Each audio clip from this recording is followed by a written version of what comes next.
Hey everybody, this is Chris of Carter's Talk Tone.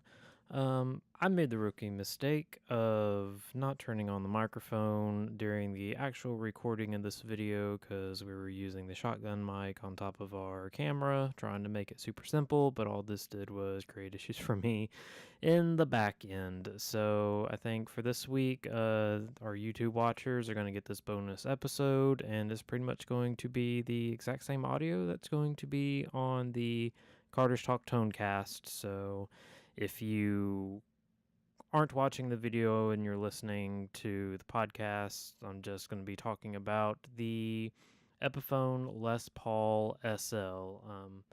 If this doesn't ring a bell, it is the $99 Les Paul that Epiphone came out with this last year that they announced, this year that they announced at Summer NAMM. It's two single coils. The model I got is the Vintage Sunburst, so it's your typical brown black type of sunburst. So right here, we're seeing the guitar for the first time since I touched one at Summer NAMM. Now, I don't remember if all the ones at Summer NAMM were a satin finish or if it was like just the sunbursts. But the number one thing that I noticed first off is that this is like a satin finish on the neck, on the body. So it might not be good for those that don't like to see like wood grain because this thing was not like sanded out perfectly smooth, which I guess is to be expected for a $99 guitar. Um, for those of you that are watching the video, you might notice if I don't crop or edit too much of this out, I had to tune 3 or 4 times and it felt like it just kept slightly going out of tune, which could just be because they are probably new strings. Yeah, so I'm not going to give that too much of a knock because right now it's just my first impressions of it. I'm going to give it a week or two, maybe even just a few days, not sure, to give my full review of it. First of all, out of box feel, little action was a little high, which I guess is to be expected for something brand new out of the box. I'm going to try to play with that a little bit myself because I don't want to go drop a $45 setup with my guy for a $99 guitar.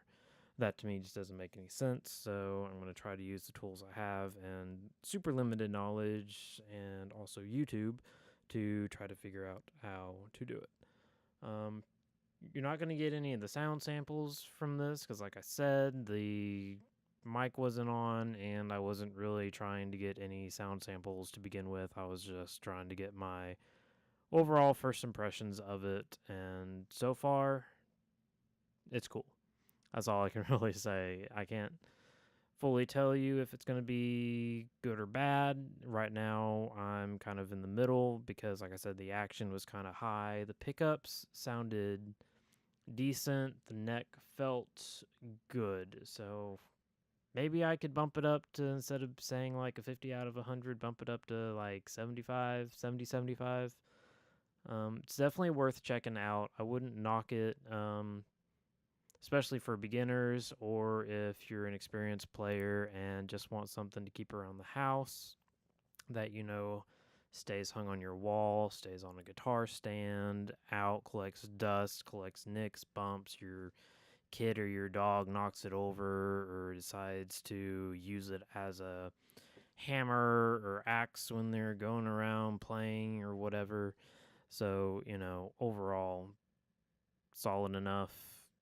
I still got to figure out if the tuners are indeed the issue or if, like I said, it's just the strings themselves. So in the next few days, what I'm probably going to do is swap out strings for ones that I normally use and try to get it set up, and hopefully that will fix the seeming tuning issues that I came across. But yeah, that's really it. So thank you guys for watching. Thank you guys for listening, whichever one you ended up doing. Um, be on the lookout for whatever new video is coming out this Saturday. And we will see y'all in the next episode, whether you're watching on YouTube or the podcast. So this has been Chris. We will see y'all next time. Bye.